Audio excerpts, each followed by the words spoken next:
Hi hello నమస్తే welcome back to my channel superb cine.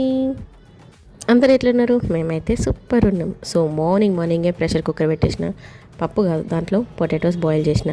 So ఇవాళ నేను ఆయాన్ కోసం అయితే ఆలు పరాటా చేస్తున్నా. సో దాని ప్రిపరేషనే ఇది.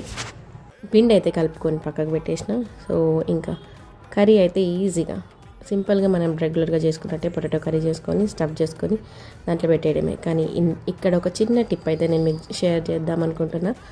సో ఏంటంటే నేను డీమార్ట్లో గ్రాసరీస్ తీసుకుంటే ప్లాస్టిక్స్ ఉంటాయి కదా, సో దాంతో అది కొంచెం మందంగా ఉంటాయి కదా, వీటిని యూజ్ చేసి మనం ఇది పరాటాను చేసుకోవచ్చు. కొంచెం ఆయిల్ ఎక్కువ రాసుకొని ఇట్లా చేసుకుంటే కొంచెం సన్నగా వస్తాయి, ఇంకా మంచిగా కూడా ఉంటాయి సాఫ్ట్గా.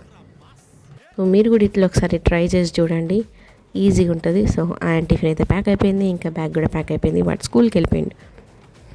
సాటర్డే ఆయన వాళ్ళ స్కూల్లో పీటీఎం ఉండే, కానీ మేము అటెండ్ కాలేకపోయినాం. అదే రోజు ఊరు నుంచి వచ్చినాం కాబట్టి ఈ రోజు అయితే నేను ప్రోగ్రెస్ కార్డ్ అయితే తీసుకున్నా.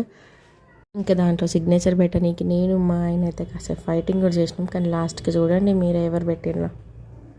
టైం ఎంత ఫాస్ట్గా రన్ అయిపోయింది కదా, అప్పుడే మనం పెద్దోళ్ళు అయిపోయి మన పిల్లలకు ప్రోగ్రెస్ కార్డ్స్లో సిగ్నేచర్ పెడుతున్నాం. మీరు రిలేట్ అయితే ఎస్ అని కమెంట్ పెట్టండి నాకు.